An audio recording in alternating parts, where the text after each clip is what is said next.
Assalamualaikum warahmatullahi wabarakatuh. Bulan Ramadan, bulan penuh barokah. Bulan Ramadan, bulan mulia.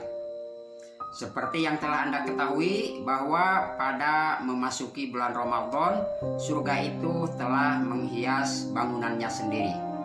Dan para bidadari pun sudah menghias dirinya masing-masing untuk mempersiapkan datangnya bulan suci Ramadan. Dan setelah itu Allah Subhanahu wa Ta'ala kemudian berfirman dalam hadis kursinya, "Hei malaikat Ridwan, bukakanlah semua pintu-pintu surga." Kemudian Allah Subhanahu wa Ta'ala lanjut memerintah kepada malaikat Malik, "Hei Malik, tutuplah semua pintu-pintu surga." Ini malaikat yang tidak pernah tertawa ya. Jangankan tertawa, senyum pun juga tidak pernah ya. Memang malaikat Malik itu diciptakan Allah Subhanahu wa Ta'ala demikian watak dan karakternya. Waktu Nabi SAW pun juga ketemu dengan malaikat Malik tidak senyum. Sampai Nabi pun bertanya kepada malaikat Jibril, "Ya Jibril, saya Mi'raj itu turun, semua saya membaca salam, semua malaikat menjawab dengan ramah, dengan senyum semua sambil salaman. Tapi ini yang satu ini siapa? Saya mengucapkan salam, dia menjawab salam, berjabat tangan sama saya. Tapi kenapa dia itu tidak senyum?" Kemudian malaikat Jibril menjawab sambil senyum. Itulah yang dinamakan dengan malaikat Malik. Jadi malaikat Malik itu seandainya diperintah senyum pasti sama beliau, sama Nabi Muhammad SAW. Tapi ternyata waktu itu pun juga tidak sama sekali, apalagi sama kita. Kalau kita ketemu sama malaikat Malik, udah langsung aja diceburin ke neraka ya. Mudah-mudahan kita jangan sampai ketemu sama malaikat Malik ya nanti. Yang selanjutnya Allah Subhanahu wa Ta'ala berfirman lagi kepada malaikat Jibril, "Hei Jibril, turunlah engkau ke muka bumi. Carilah semua setan, semua golongan setan, baik itu genderuwo, baik itu tuyul atau hantu atau kuntilanak, semua belenggu, ikat, bawa semua ke dalam lautan yang dalam, biar jangan sampai mengganggu umat Muhammad yang lagi berpuasa." Jadi di dalam bulan suci Ramadan itu semua yang namanya setan semua dibelenggu. Tidak ada yang namanya hantu atau yang menakutkan. Meskipun ada, itu cuma halusinasi kita saja. Ini masih banyak sekarang konten-konten yang membuat tentang misteri. Yang demikian itu masih dipercaya. Padahal semua itu sudah dibelenggu sama malaikat Jibril atas perintah Allah Subhanahu wa Ta'ala di dasar lautan yang sangat dalam. Itu semua setan dibelenggu ya. Yang selanjutnya Allah Subhanahu wa Ta'ala berfirman lagi, "Barang siapa yang meminta kepadaku, pasti aku kasih. Kemudian barang siapa yang bertaubat kepadaku, pasti aku terima taubatnya." Dan yang terakhir Allah Subhanahu wa Ta'ala berfirman, "Siapa yang meminta ampunan kepadaku, pasti akan diampuni." Allah Subhanahu wa Ta'ala itu setiap malam berseru kepada kita, menurut sebagian sehabis maghrib, menurut sebagian pertengahan malam. Itu Allah Subhanahu wa Ta'ala tiap malam menyeru sama kita.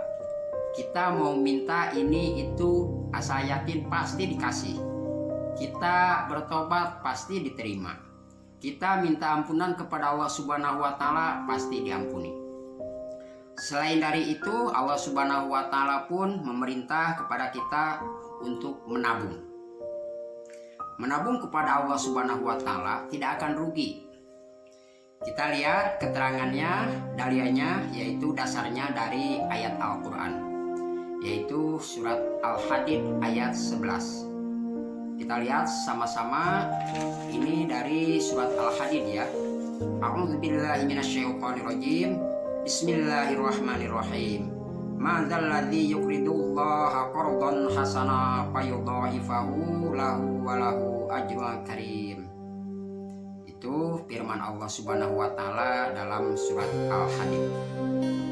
Barang siapa yang meminjamkan kepadaku, ini kata Allah Subhanahu wa taala di dalam ayat suci Al-Qur'an, dengan kebaikan, maka aku akan ganti dengan berlipat ganda kepada orang yang meminjamkan itu, dan tetap kepada mereka yang meminjamkan itu pahala yang mulia, yaitu surga. Atau dalam ayat lain dalam surat Al-Baqarah disebut ad'afa katsira, akan berlipat ganda dengan sangat banyak. Jadi menabung kepada Allah Subhanahu wa taala tidak akan rugi. Bila perlu kita mengadu kepada Allah Subhanahu wa taala, meminjamkan kepada Allah Subhanahu wa taala. Dengan cara apa? Memperbanyak sedekah jariyah, infak. Kita suka lihat kan, kalau buka puasa di masjid-masjid agung itu suka banyak yang sedekah jariyah. Mereka semua pada menabung, pada rajin infak. Ini kata orang yang sudah ke sana, ke Arab Saudi, katanya nih ya, kalau bulan puasa itu roti itu bertruk-truk gitu ya. Banyak sekali yang sedekah jariyah, sama jamaah yang mau taraweh, sama penduduk yang berbuka puasa. Itu di Arab Saudi ya. Ini pahalanya besar sekali. Ini tentang menabung jarang dibahas ya. Padahal Allah Subhanahu wa taala telah berfirman, saya akan mengganti dengan berlipat ganda. Sehubungan dengan ayat Al-Quran itu, kemudian ada sahabat yang langsung bertanya kepada baginda Rasulullah SAW, ya Rasul, apakah Allah Subhanahu wa taala itu butuh untuk menabung, atau kita itu menabung kepada Allah Subhanahu wa taala? Betul. Kemudian sahabat itu menjabat tangan Rasul sambil menyerahkan beberapa tangkai kormanya atau semua kebun kormanya. Menurut riwayat lain, sahabat itu namanya Abu Dahdah. Abu Dahdah.